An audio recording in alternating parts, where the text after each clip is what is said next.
करते हैं कि एकादशी व्रत को हरितोष व्रत कहते हैं। भगवान की प्रसन्नता के लिए, हरिजू की प्रसन्नता के लिए एकादशी व्रत रहा जाता है। प्रायः समस्त वैष्णव जन रहते हैं। जो रसिक जन प्रियाजू के चरणों के अनन्य हैं, उनका एक ही व्रत है, श्यामा श्याम की 8 पहर उपासना करते हुए अपने मन वृत्ति को श्यामा श्याम में समर्पित करना। यहाँ ज्ञान ध्यान व्रत कर्म जीते सब काहो में नहीं मोहि प्रतीति, रसिक अनन्य निशान बजायो एक श्याम श्यामा पद प्रीति। पर जो एकादशी व्रत रहते हैं परम धन्य है, वो हरितोष व्रत है। अब एकादशी व्रत का नियम क्या है और कैसे एकादशी व्रत का फल मिलता है, कई बार चर्चा हुई।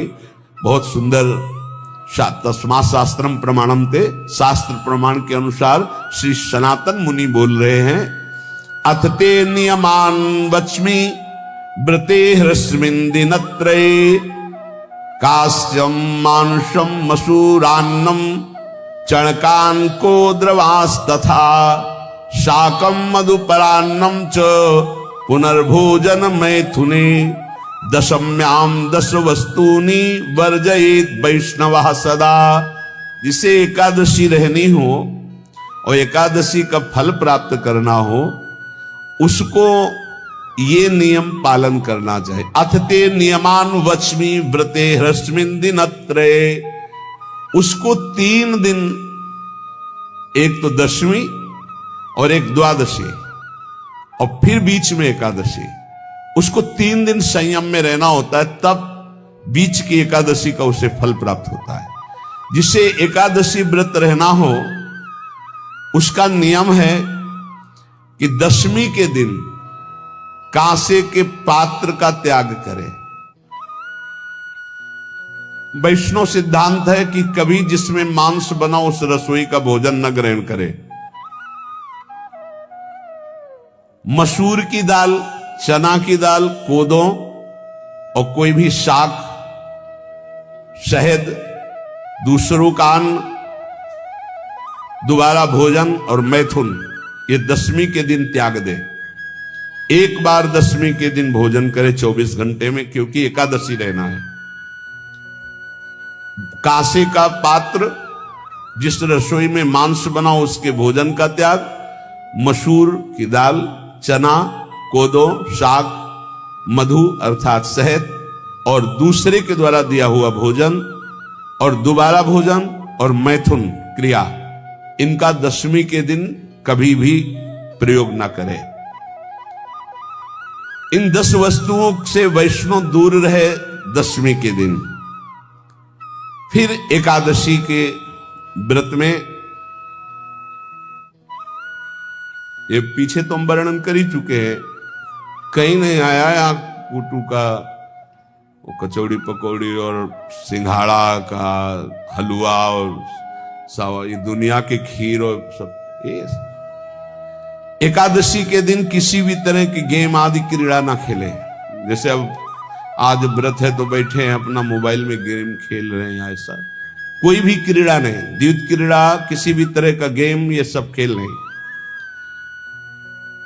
द्वित क्रीड़ाम च निद्राम च तांबूलम दंत धावनम, परापवादम पैशून्यम स्तेयम हिंसाम तथा रतिम, कोपम हृत वाक्यम च एकादश्याम विवर्जयेत। एकादशी के दिन उपासक को चाहिए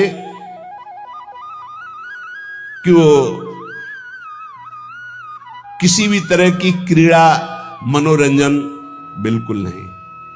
चनिद्राम, नींद नहीं लेनी उसको, न दिन में न रात में, एकादशी व्रत। और प्रायः पुराने महापुरुषों ने ऐसा किया है। रामदास जी डाकोर के रात में जाते थे, रणछोड़ भगवान के यहां कीर्तन करते थे जाकर, तभी तो भगवान उनके कीर्तन पर, उनकी भक्ति पर रीछ कर गाड़ी में बैठकर उनके साथ आए थे। पूरी रात जगकर कीर्तन करना, दिन में तो सोना ही निषेध है। द्वित क्रीड़ाम च निद्राम च तांबूलम, पान खाना निषेध है एकादशी को, बिल्कुल नहीं, जो व्रत रह रहे हैं। दंत धावनम, वृक्ष से तोड़कर जो दतून की जाती एकादशी के दिन नहीं। परापवादम, दूसरे की निंदा करना, चर्चा करना नहीं, अर्थात अधिकतर मौन व्रत धारण करे एकादशी के दिन। पैशून्यम, चुगली करना। स्तेयम, कोई चोरी करना। हिंसाम, वाणी से, शरीर से, मन से किसी को दुख पहुंचाना। रतिम, अर्थात भोग करना, मैथुन करना। कोपम, किसी के ऊपर गुस्सा करना। अनत वाक्यम, झूठ बोलना। एकादश्याम विवर्जयेत, एकादशी के दिन ये नहीं करना चाहिए। एकादशी को एक बार कुछ फलाहार शुद्ध, अगर आपके पास कोई व्यवस्था नहीं तो थोड़ा दूध है, जल है, ऐसे आप लेकर, या थोड़ा सा फल ले लिया, थोड़ा सा फल लेकर के प्राण पोषण, एक दिन में मर नहीं जाओगे। कितने तो निर्जला एकादशी रहते हैं, हर एकादशी निर्जला। पूज्य श्री मथुरा दास जी निर्जला ही रहते थे हर एकादशी। चलो भैया आपकी सामर्थ्य नहीं तो जल 2-4 बार ले लो, एक बार थोड़ा सा दूध और फल ले लो, चल जाएगा काम, प्राणों का पोषण हो जाएगा। ये आचरण न करे और एक बार कुछ आहार ले ले, वो भी शुद्ध भगवद अर्पित प्रसाद। फिर द्वादशी को काश्यम, मांसम, सुराम, छौद्रम, तैलम, वितथ भाषणम, व्यायामम च प्रवासम च पुनर्भोजन मैथुने, अस्पृश्य स्पर्श मासूरे द्वादश्याम द्वादश त्यजेत।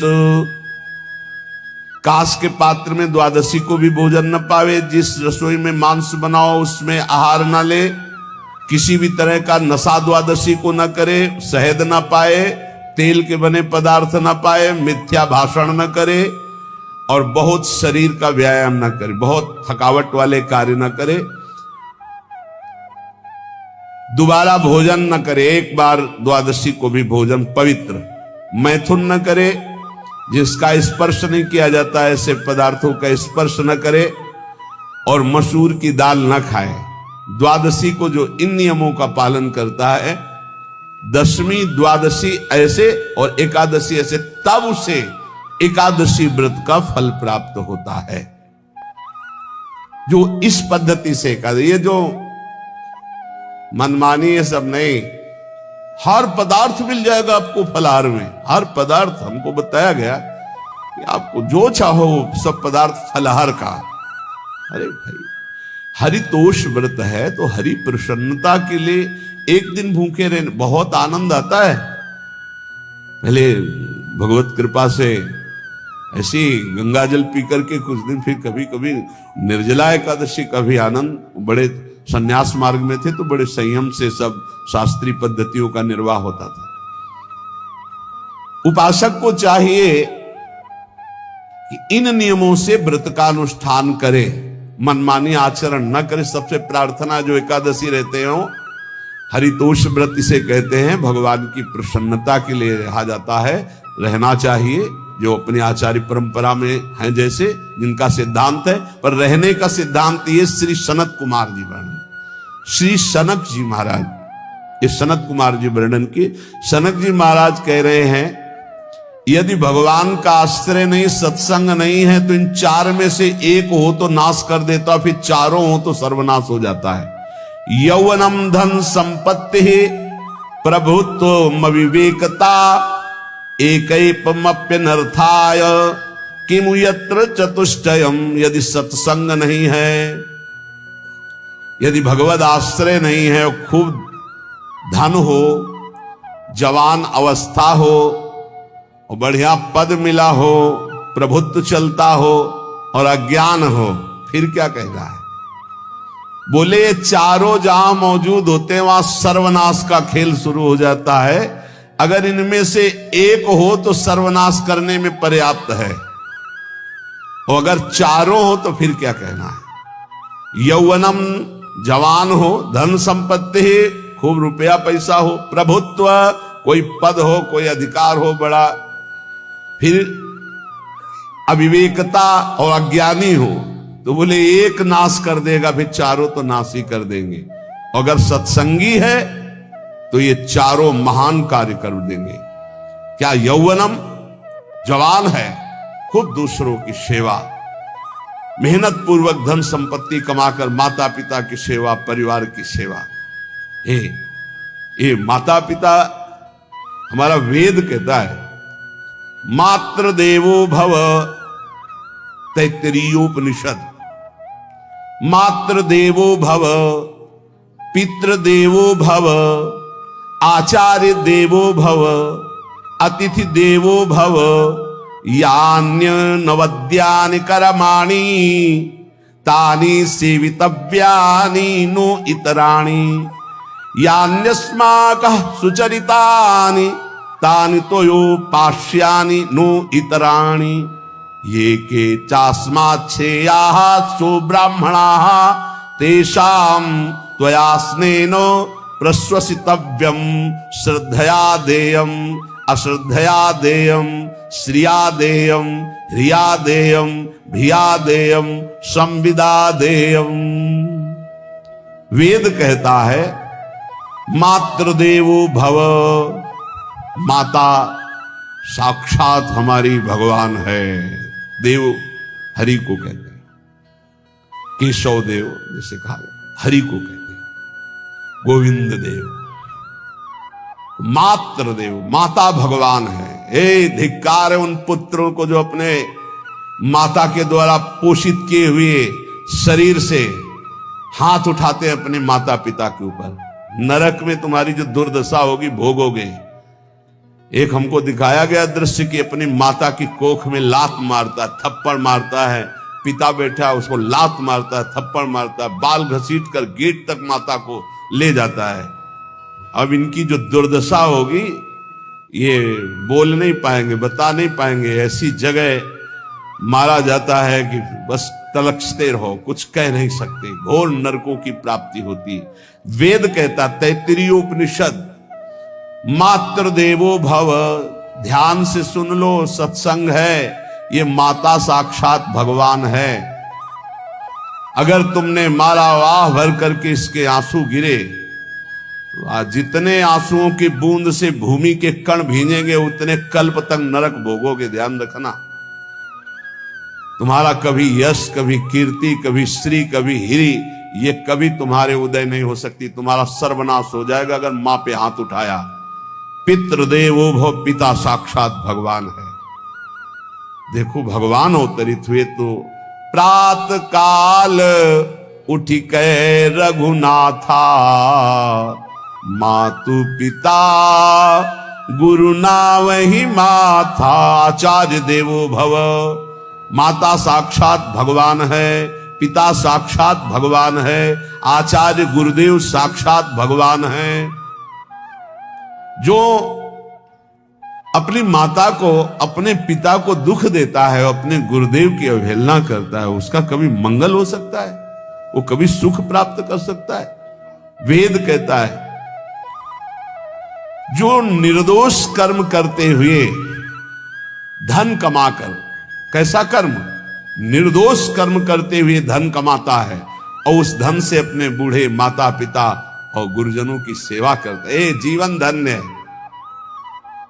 धिक्कार है उस पुत्र को, धिक्कार उस जवानी को, धिक्कार है उस धन को, धिक्कार उस बुद्धि को जिसको ये सब प्राप्त होने पर भी अपने बूढ़े माता पिता को दर दर के भटकने के लिए विवश कर देते हैं, जो अपने बूढ़े माता पिता को कष्ट देते हैं। जहां वेद कह रहा है मातृ देवो भव, पितृ देवो भव, आचार्य देवो भव, अतिथि देवो भव, चारे बातें कही। अतिथि देवो भव, अगर बिना परिचय के कोई आ गया, कह रहा भूखा हूं, भोजन पवा दो, भगवान पधारे हैं, हम कह रहे मत अंदर आने दो, गेट के बाहर पवा दो, तुम्हारा संशय, पर उसे भूखा मत जाने दो। अतिथि देवो भव, जो निर्दोष कर्म करके अर्थ कमाकर अपने माता पिता गुरुजनों की सेवा करता है, उसी का जीवन धन है। पशुवत आचरण, मनुष्य शरीर प्राप्त करके राक्षस आचरण, राक्षसों की यही पहचान होती है। मां नहीं मातु पिता नहीं देवा, साधुन ते करवा वही सेवा। तुम्हारे जो पुण्य है ना सब भस्म हो जाएंगे, आप खिलवाड़ मत समझो। वो विरक्त है, भले तुम्हें नौजवान दिखाई दे रहा है, वो शरणागत है। जो आचार्य ने मंत्र दिया वही गुरु परंपरा से चला रहा, वही मंत्र उसमें। आप उसको बोल रहे हमारे लिए कुर्सी डालो, पैंट शर्ट पहने हो कुर्सी डालो। हाँ, आप असमर्थ हो तो हाथ जोड़कर प्रार्थना कीजिए कि बैठने में हमारी टांग टूट गई है, हम बैठ नहीं पा रहे हैं, क्या व्यवस्था हो सकती है क्या? याचना इस कोटि की। आदेश, बाबा जरा कुर्सी लाना, बाबा तो कुर्सी रख देंगे, आप उनको तुम भिक्षुक समझते हो, सारे सुकृत तुम्हारे नष्ट हो जाएं। ये जो संतों के द्वारा दिए हुए आसन में ये अयोग्य पुरुष बैठ जाते हैं ना, इनके सारे सुकृत नष्ट हो जाते हैं। ये क्या समझते हैं? तुरंत आसन दिया जाता है किसी भी, आओ आसन को प्रणाम करके समेट कर रख दो अगर आसन में बैठने की योग्यता आ रही। आसन में बैठने की योग्यता उसकी मानी जाती है जो सामने बैठा है, उस स्थिति का हो या उससे श्रेष्ठ हो। बहुत होश में ये बातें सत्संग में ही मिलती है और अन्यत्र नहीं मिलती। आसन बिछाने का मतलब तुम कोई महान नहीं हो गए हो, अपने में दैन्यता नहीं तो वैष्णव किस बात के? आसन ग्रहण वैसे ही बिछा हुआ है, उसके ऊपर आसन लगा हुआ है गुरुजनों के लिए, श्रेष्ठ जनों के लिए। आप आसन में बैठने के अधिकारी हैं। सत्कर्म के द्वारा कमाए हुए धन से मात्र देवो भव पितृ, हम बार बार चिल्ला के कह रहे, क्योंकि कलयुगी इन पुत्रों को अब समझ में नहीं आ रहा। जो बोओगे वही काटोगे। अगर आप अपने पुत्रों को सत अध्यात्म की शिक्षा देंगे और स्वयं अध्यात्म से चलेंगे तो तुम्हारा बुढ़ापा ठीक से जाएगा नहीं। बुढ़ापा बहुत मुश्किल से कटता है, बहुत मुश्किल से। हाँ, हमें कई दृश्य देखने को मिलते हैं। बता रहे एक बार बिंदौर इधर है, इच्छावर फतेहपुर, वहां से भ्रमण करते यार, बड़े मकान से वयोवृद्ध भागते हुए आए, स्वामी जी स्वामी जी स्वामी जी। बहुत कष्ट में हूं। क्या कष्ट है आपको? आप तो महल से उतर रहे हैं, ये किसका है? बोले मेरा ही है। तुमका कष्ट क्या है? बोले 4 लड़का है, 4 बहू है, सब खाते पीते हैं, मैं बहुत कष्ट में हूँ, सब कोई अपमान करता है। वह निकलो फिर बाहर, बाबा जी बनो, भजन करो, भगवान के मार्ग का अनुसरण करो। चौथी अवस्था है। बोले ये तो नहीं हो सकता, रहूंगा तो यही कुछ ऐसा कर दो कि जिससे हमारे बच्चों की बुद्धि बदल जाए, जो हमको पीटते हैं, गाली देते हैं। उनका वो जादू तो हम जानते नहीं, और चल पड़े। और बड़ा अंदर से चिंतन हुआ कि जीव कितना आसक्त है उन्हीं पुत्र परिवार घर में। अब बुढ़ापे का समय है, चौथी अवस्था में अगर घर ही में रह के भजन करो तो झंझट नहीं होगी। जो मिले जैसे मिले जीवन यापन करो, भजन करो, लेकिन प्रभु से मतलब नहीं। तो जितने भी जवान भाई बहन सुन रहे हैं, आप अपने माता पिता को, यहां हमारा वेद कहता है मातृ देवो हो, माता भगवान है, पितृ देवो हो, पिता हमारा भगवान है। धर्म के द्वारा कमाए हुए धन से माता पिता की सेवा करो। दूसरे दोषयुक्त कर्मों का कभी आचरण मत करो। यन्नस्मा कहो सुचरितानि तानि तोयो पापाश्यानि नो इतराणि। सुंदर आचरण करो जो महापुरुषों के द्वारा विधान किए गए हैं, पाप आचरण कभी मत करो। हमारे आचरणों में से एक भी ऐसा आचरण नहीं होना चाहिए जो दूसरे को दुखी करके धन संपत्ति लेने वाला हो। वेद कहता है पापाचरण किया और आपको गड्डी पकड़ा दी, आप निर्दोष को दंड दे दिए और दोषी को धन के कारण मुक्त कर दिए। अब आपके परिवार में जो तांडव मचेगा वो झेल नहीं पाओगे, चाहे कोई भी हो। बहुत ध्यान से सुनना, है सत्संग है, ये शास्त्र है। जो अधर्म पूर्वक दूसरे के द्वारा दिए हुए धन से गलत निर्णय करता है, दोषी को मुक्त करता है और निर्दोष को दंड देता है, उसको दुखिया को न सताइए, दुखिया देगा रोए। जब दुखिया के मुखिया सुने तब तेरी गति क्या होए। मर्सिडीज गाड़ी में भून जाओगे भुट्टे की तरह अंदर, कोई सांस लेने की जगह नहीं मिलेगी। कैसे? आगे से गाड़ी में किसी कारण आग लग गई, चलती गाड़ी में। अब आजकल सब रिमोट का सिस्टम होता है, वो तार जल गए जिनसे गेट खोला जाता है। अब गेट लाख लोग हैं, आसपास कोशिश कर रहे हैं, न गेट खुल रहा है, न शीशा तोड़ा, भम मचा हुआ है। चीखते हुए अंदर एक एक परिवार का सदस्य भस्म हो रहा है। क्यों? किसी के परिवार को उजाड़ा तुमने, किसी के निर्दोष की तुमने दंड विधान किए हैं, पापाचरण किए, वो भोगना पड़ेगा। इसीलिए बार बार तुम्हें भयावह शब्दों से कहते हैं, कोई तुम्हें दंड नहीं देगा, तुम्हारे कर्म हर समय तुम्हारी खोपड़ी में सवार हो, वही तुम्हें दंड देंगे। इसलिए हमारा वेद कहता है, यन्यस्माकः सुचरितानि तानि तोयो पापास्यानि नो इतराणि। जिसमें महापुरुष विधान किए हैं कि ये आचरण करो वो सुकृत है, और जिसे मना करते ऐसे पापाचरण मत करो, कभी दूसरे का अहित मत करो। जो कोई भी हमसे श्रेष्ठ गुरुजन है उनका आदर करो, उनको आसन दो, उनको विविध पदार्थों से सुख पहुंचाओ, विश्राम कर लेने के बाद वार्ता करो। श्रद्धा पूर्वक माता पिता गुरुजन अतिथि इनकी सेवा करना परम धर्म है। अश्रद्धा पूर्वक इनको कभी मत बर्ताव करो। बोलना, भोजन, ले बूढ़े जनों को ऐसे देखा है, ऐसे बड़ा कर लो, तुम्हारी भी बुढ़ापा आएगी, पता नहीं आ पाएगी कि नहीं आ पाएगी।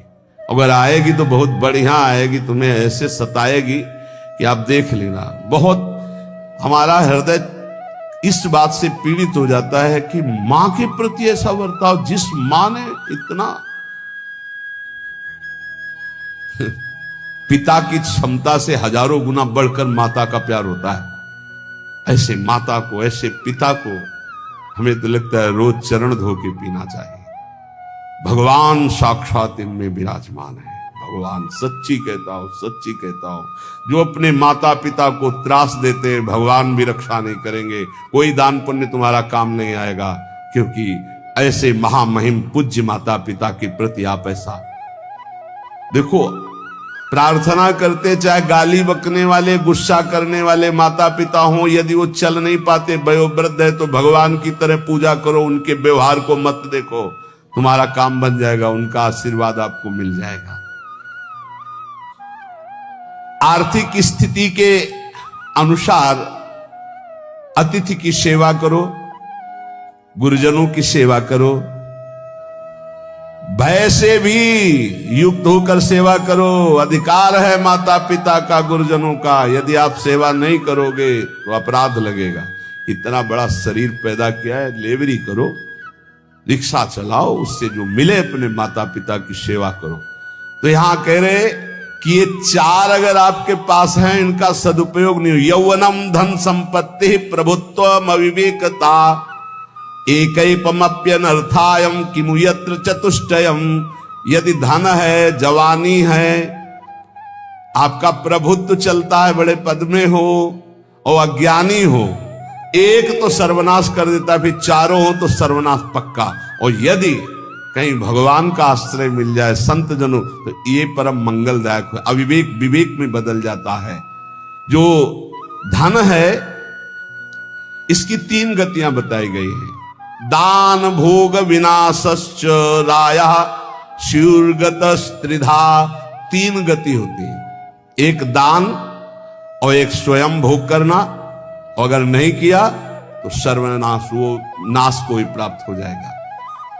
गांव के कंजूस जनों के धन दीवालों में निकलते हैं, मटकी में बंद बंद करके दीवाल में पैक कर दिया और मर गए। अब दीवाल में नहीं, अब लॉकर में है, बैंक में है। कितने हैं? बोले इतने करोड़। कभी ना तो धर्म किया ना दान किया, कंजूस रात दिन उन्हीं रुपए का चिंतन किए, मर गए। एक रुपए का भी कभी सतमार्ग में प्रयोग नहीं किया। कह रहे दान भोग विनाशश्च, तीन गतियां हैं। दान या स्वयं भोग कर लो और या विनाश हो जाएगा। तो शोधन धन्य प्रथम गति जाकी। वो धन धन्य है जिसकी प्रथम गति, प्रथम गति क्या?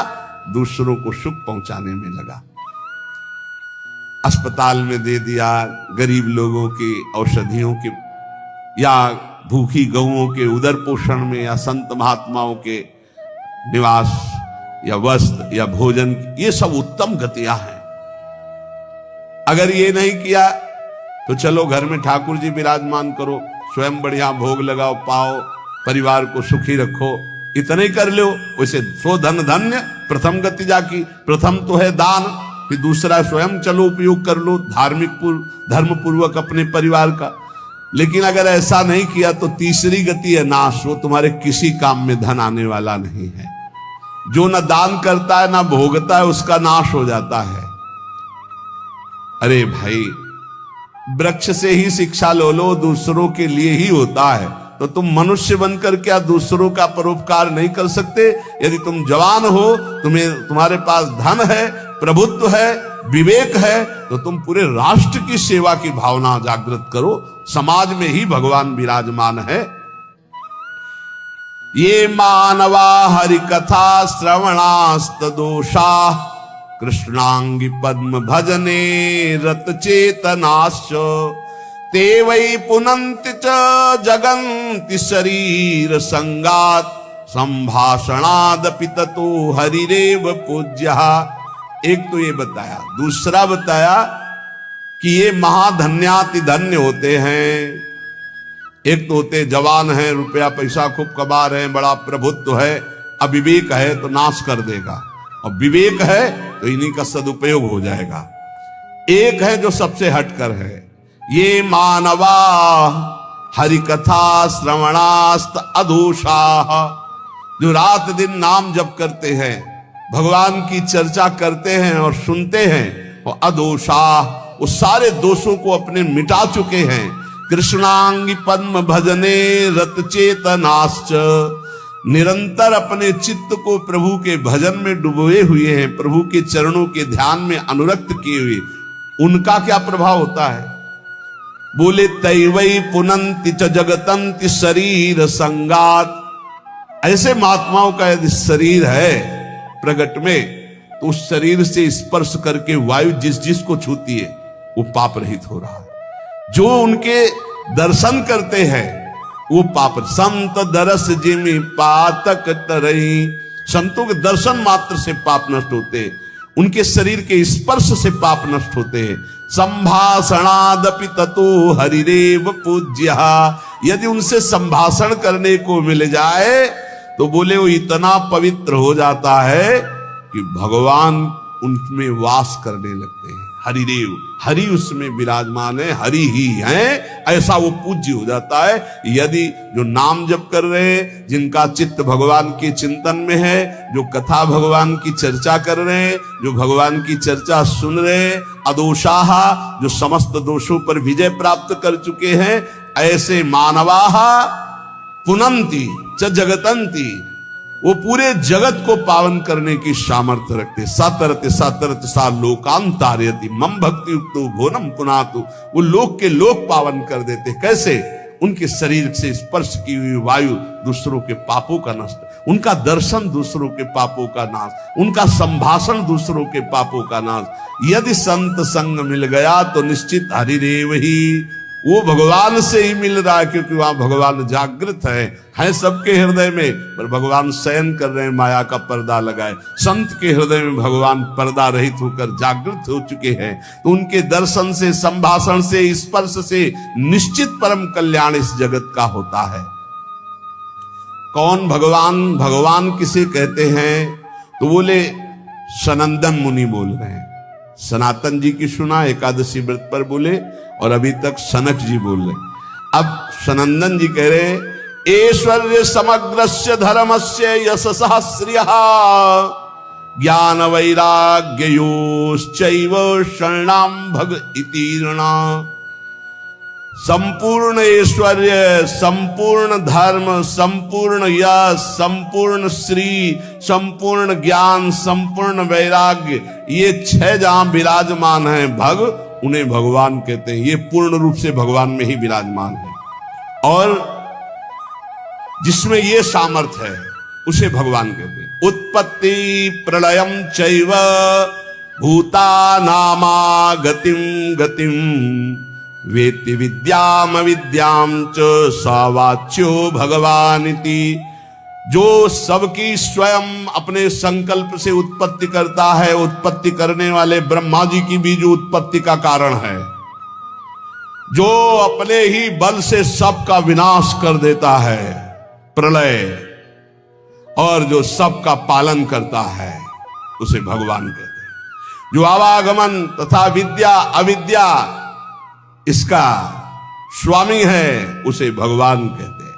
जो संपूर्ण ईश्वर, संपूर्ण धर्म, संपूर्ण यश, संपूर्ण श्री, संपूर्ण ज्ञान, संपूर्ण वैराग्य और उत्पत्ति, पालन, प्रलय का स्वामी, जो विद्या अविद्या आवागमन जिसी के इशारे से होता है, वही है भगवान, वही सबका भगवान है। इसलिए जो उपासक भगवान की आराधना करता है, वो ये देखे, सा एवाधस्तात् वेद, सा उपरिष्टात्, सा पश्चात्, सा पुरस्तात्, स दक्षिणतः, स उत्तरतः, सा एवेदः, सर्वमित्यथातो अहंकार देश, एवाहमेवाधस्तादः, मुपरिष्टादहं, पश्चादहं, पुरस्तादहं, दक्षिणोतोः, मुत्तरोतोः, मे वेदः सर्वमिति। वो जो भगवान है, कहाँ है? बोले सा एवाधस्तात्, सा उपरिष्टात्, वो नीचे है, वो ऊपर है, वो पीछे है, वो आगे है, वो दाहिने भी है, वो बाएं भी है, और वही ये सब कुछ है जो देख रहे हो, केवल भगवान ही भगवान है। बोले जो ऐसा देखता है, उसका अहंकार भगवान में लीन हो जाता है। अब वो देखता है, मैं ही नीचे हूं, मैं ही ऊपर हूं, मैं ही पीछे हूं, मैं ही आगे हूं, मैं ही दाहिने हूं, मैं ही बाएं हूं, मैं ही ये सब कुछ हूं, मैं ही मैं, अहम ब्रह्मास्मि। दो भाव होता है, एक भक्त जो भगवान को सर्वत्र देखता है, और एक जो अपने अहम को भगवान में स्थापित कर देता भेद भाव से, वो अपने आत्मस्वरूप को देखता है। जिसने ऐसा भगवान का अनुभव कर लिया कि आगे पीछे दाहिने बाएं ऊपर नीचे हर समय मेरे श्री भगवान हैं, तो न पश्यो मृत्युम, इसका फल है, पश्यति न रोगम, नोत दुखाताः सर्वाः पश्यः पश्यति सर्वमाप्नोति सर्वस इति। बोले उसको किसी भी प्रकार का रोग दुख नहीं दे सकता। जो ये देखता है, सा एवाधास्तात्, सा उपरिष्टात्, सा पश्चात्, सा पुरस्तात्, सा दक्षिणा, सा उत्तरा, उत्तर में दक्षिण में ऊपर नीचे दाएं बाएं हर समय मेरे प्रभु हैं। केवल अगर चरण स्पर्श न करावे तो उनकी चरण रज ले ले, नहीं, कोरी भावुकता नहीं। संतों के शरीर से भागवतिक परमाणु निकलते हैं, क्योंकि हर समय भजन में रहते, तो हाथों की अंगुलियों के पूर्वों में आगे, और चरण तलवे में, और चरण के अंगूठे अंगुलियों में, यहां से विशेष ऊर्जा शक्ति निकलती है उनकी भजन की। इसीलिए विद्युत परमाणु जैसा काम करती चरण रज, बिजली जैसा काम, क्योंकि तलवे में और चरण के अंगूठे में वो स्पर्श हुई चरण रज विशेष। पैर छूने से लाखों गुना लाभ चरण रज से मिलेगा। उनकी चरण का चिन्ह बना, चल रहे हैं आगे, कहीं ऐसा सौभाग्य हो कि पानी है, मजा के गए, चरणामृत सीधे मिल रहा है। चरणामृत अपने तो बहुत सौभाग्य कई बार ऐसे मिले। पैर के अंगूठे में सबसे ज्यादा परमाणु होते हैं संतों के, अतः जहां जहां संतों के चरण स्पर्श होते हैं, वहां वहां की रज पूरे शरीर के विद्युत को उस रज में, उनके शरीर में जो ऊर्जा शक्ति भजन की, वो उस रज में, इसलिए उस रज का। और यहाँ वृंदावन की रज तो महारानी जी की चरण रज है। सद्यो वसीकरण चूर्ण मनंत शक्तिम तम राधिका चरण रेणु मनुष्य मरामी। रोज चरण वंदना वृंदावन की करके और रज लगावे, बहुत लाभ प्राप्त होगा। जो रोज रज का सेवन करता है उसके अंदर भागवतिक परमाणुओं का समावेश हो जाता है और वो परम पवित्र हो जाता है। ऐसा कोई तीर्थ से भी पवित्रता नहीं मिलेगी जैसा भक्तों की चरण रज से। भगवत दर्शन का सर्वोत्तम उपाय क्या है? भगवान के दर्शन करने का सर्वोत्तम उपाय क्या है? भगवत दर्शन का सरल और सर्वोत्तम उपाय दिन रात उनके नाम का जप करो और एकांत में रो, भगवान मिल जाओ। दिन रात नाम जप करो और भगवान के रुदु सुस्वरम राजन कृष्ण दर्शन लालसा, बिन रोए किन पाइया प्रेम प्यारा में। लाडली जी ने राधा माधव चिंतन में लिखा हुआ है कि एक गोपी ने पूछा श्री कृष्ण प्राप्ति का उपाय किशोरी जी क्या है?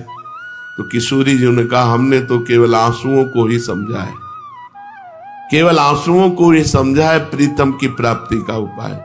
जो रो रो करके नाम जप करता है, पुकारता है, रोता है, भगवान उसको दर्शन देते हैं। दूसरे नंबर की बात है कि तुम दर्शन के लिए व्याकुल कितना हो।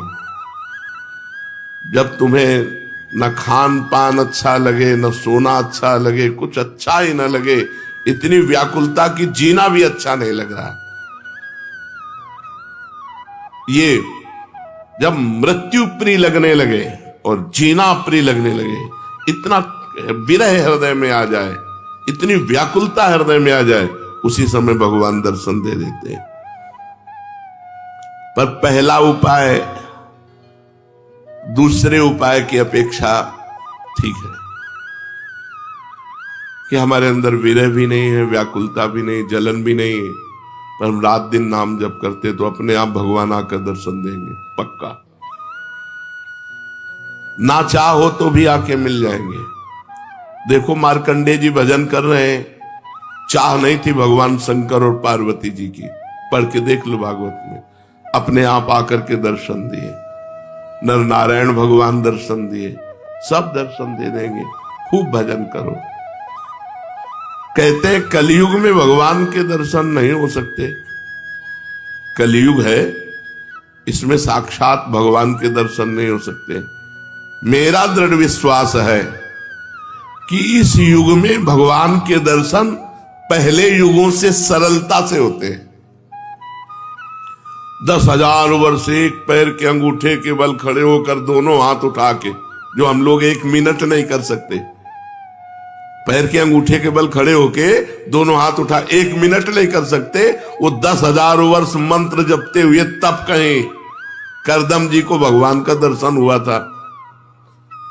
यहां 10,000 वर्ष है ही नहीं जिंदगी में, 70-80 वर्ष के खेल है हमारा।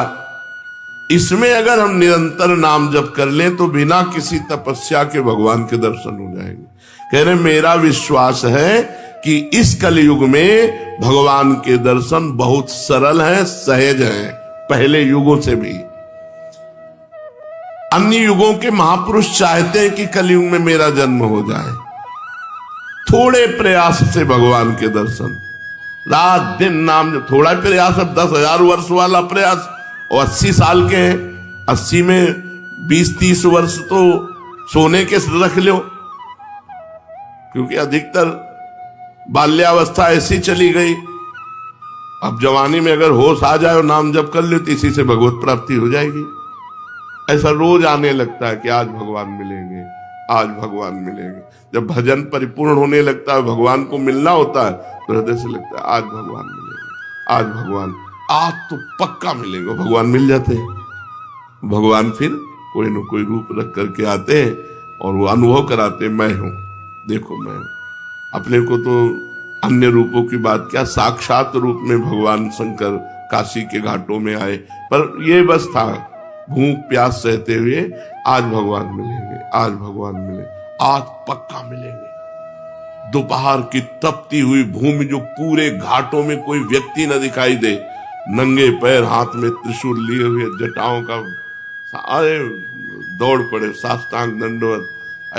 अब उस आनंद का क्या वर्णन, बस उन्होंने भी एक उंगली उठाई थी, बस हमने सत्संग में पीछे भी बताया, एक उंगली उठाई थी, बोले कुछ नहीं थे।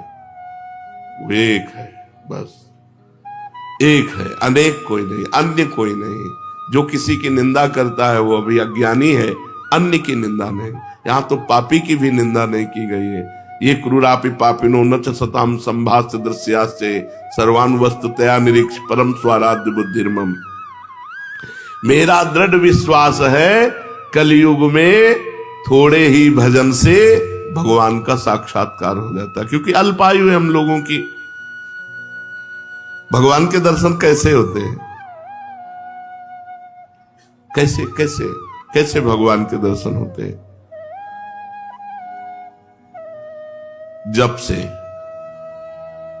तप से, बड़ी बड़ी साधनाओं से भगवान के दर्शन होते। कैसे होते?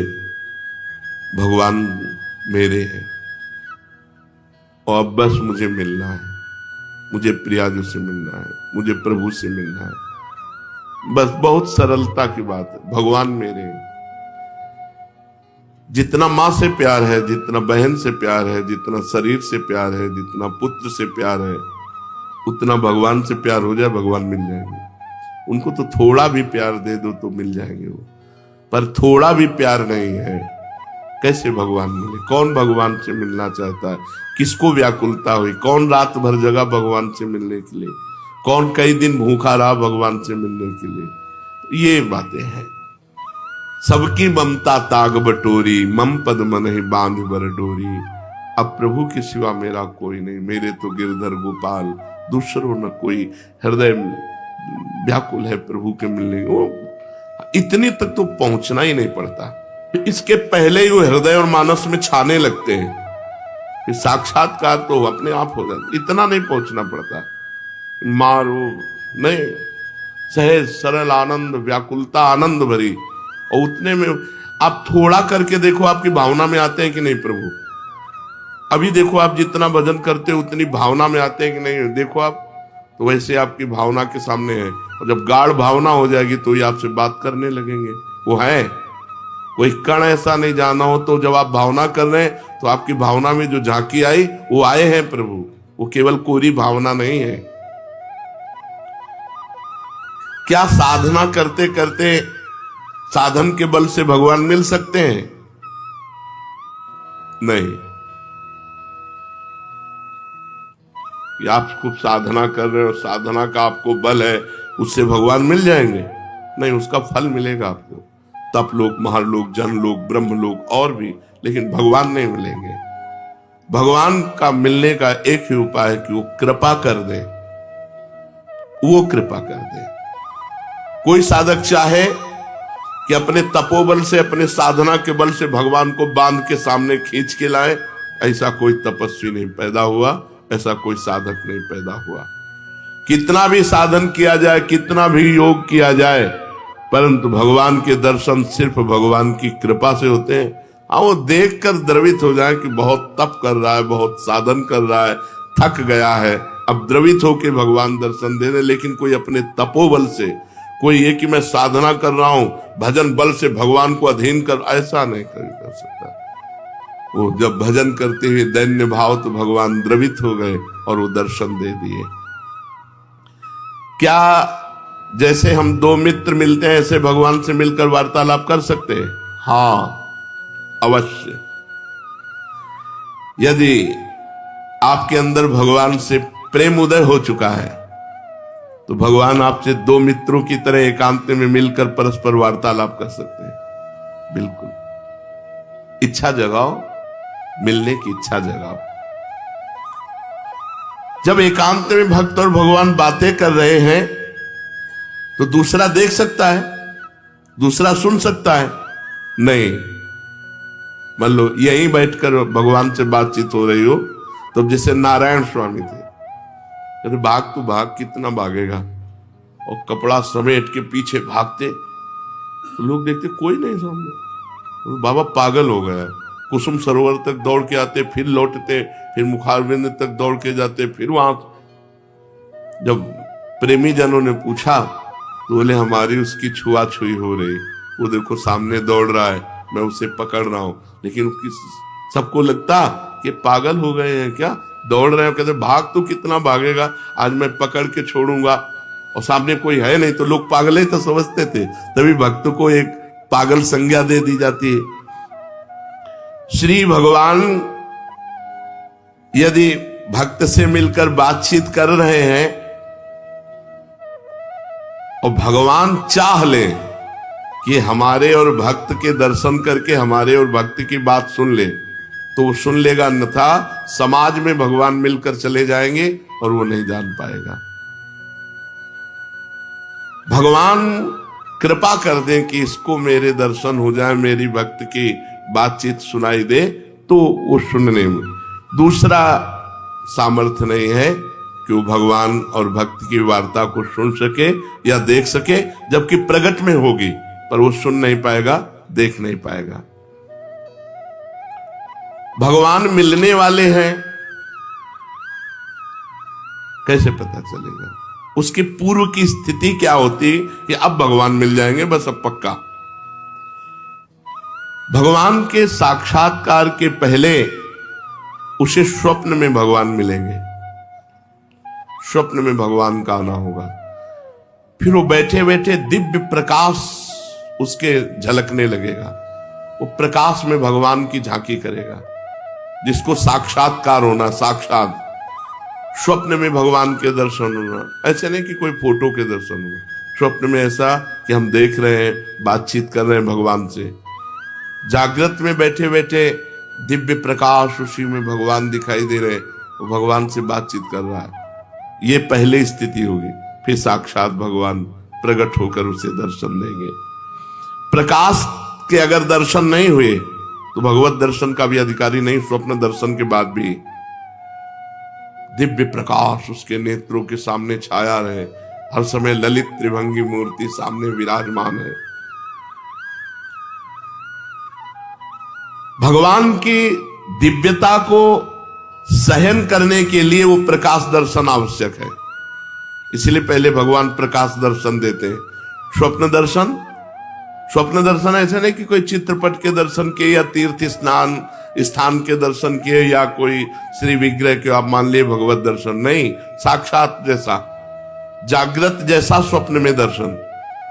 फिर जागृत अवस्था में प्रकाश, दिव्य तेजो पुंज में भगवान का भाव, क्योंकि भगवान के दर्शन की दिव्यता को सहने की सामर्थ्य आनी चाहिए, नहीं तो वो तेज सहन नहीं कर पाएगा।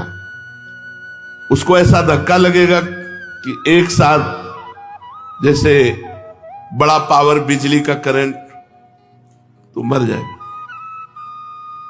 ऐसे एक साथ धक्का लगेगा उसके हृदय में, झेल नहीं पाएगा। इसलिए पहले स्वप्न दर्शन, फिर भावना, फिर दिव्य प्रकाश, फिर साक्षात दर्शन। साक्षात दर्शन ऐसे भगवान के, ऐसे कोई जिसको समझाने के लिए बिजली का भारी करंट मार दिया जाए, झटके में वो बस ऐसे। भगवान अनंत सामर्थ्यशाली। कहते हैं तुम घर सजाओ भगवान आएंगे। हाँ, तो मन का घर, ये बाहर वाला घर सजाने से नहीं कि बाहर आप खूब सजा दो लीप पोत के, तो भगवान यहां मन रूपी घर को, मन से संसार रूपी कूड़ा निकल जाए, दैवी संपदा आ जाए, मन मंदिर बना लो, मन सजा लो, मन के दुर्गुण हटा लो, मन को संसार से खाली कर दो, भगवान आ जाएंगे। मन रूपी घर को सजाना। क्या भगवत प्राप्ति प्रारब्ध में लिखी है कि तुम्हें जाओ इस जन्म में भगवत प्राप्ति हो जाएगी? नहीं। भगवान का भजन संत समागम के द्वारा प्रारंभ होता है, और भजन के द्वारा हमारा भाग्य नया निर्माण होता है भगवत प्राप्ति का।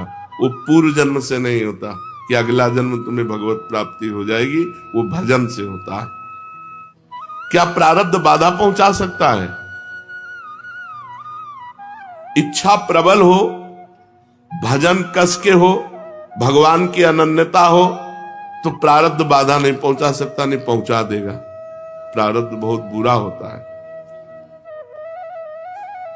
जिसे मान लो दोनों किडनी फेल, डायलिसिस और बड़ी समस्या, बड़ा परेशान, पर भगवान की कृपा से चल रहा है, साधन भी चल रहा है जो भगवान चला रहे हैं। जैसे अगर बताओ प्रारंभ में ये हो जाता, मान लो भजन शुरू किया, प्रारंभ हो गया, मार दिया ना प्रारब्ध ने, तो प्रारब्ध बाधा पहुंचा सकता है भगवत प्राप्ति में, यदि भगवान की अनन्यता न हो, भगवान की शरणागति न हो, भगवान का भजन न हो। भगवान की अप्राप्ति के संताप का क्या स्वरूप है? जिया ना जाए। भगवान के अमिलन में, भगवान के बिछोह में एक एक निमेष युग के समान लगने लगे, ऐसा नहीं लगता, इसीलिए भगवान नहीं मिलते। अभी खाना पीना अच्छा नहीं, खान पान ते भावे है नहीं, कोमल वसन सुहावे, सब विषय लगे ते खारा है, हरि आशिक का मग्नारा है। भगवान की लीलाओं में प्रवेश कब होता है? ये तो भगवत दर्शन की बात रही। भगवान की लीलाओं में कब प्रवेश होता है? जब भगवान की अखंड स्मृति जागृत हो जाती है, हर समय भगवान नाम चल रहा है, और वो श्रद्धा भगवान की लीलाओं का चिंतन करता रहता है, अपने इष्ट की लीलाओं, अखंड स्मृति और लीलाओं का चिंतन, और उसके अनुसार अपने स्वरूप को देखता रहता है। जैसे अपने लोग सहचरी भाव, भगवान सत्य हैं, सदा हैं, सर्वत्र हैं, इसलिए जैसी मन में वो लीला चिंतन करता है, जैसे ही भावना उसकी पुष्ट होती है, भगवान उसे अपने लीला का द्वार खोलते हैं कि अब तुम्हें कल्पना करने की जरूरत नहीं, भावना करने की जरूरत, आओ देखो ये लीला दर्शन करो। वो लीला में प्रवेश कर जाता है और प्रत्यक्ष की तरह सब लीला प्रसंगों में वो स्वयं सम्मिलित रहता है। जैसे हम ऐसे देख रहे हैं, ऐसे प्रत्यक्ष की तरह, भावना नहीं केवल, वो तब होता है अखंड स्मृति, लीलाओं का चिंतन और स्वरूप का बोध, अपने स्वरूप का बोध, सहचरी स्वरूप, गोपी स्वरूप, सखा स्वरूप। ये परम धाम क्या है? वैकुंठ लोक, गोलोक, साकेत, कैलाश, ये परम धाम है। एक है या अलग है? एक ही है, और भावना के अनुसार अलग वैभव प्रकाशित हो जाएगा। धाम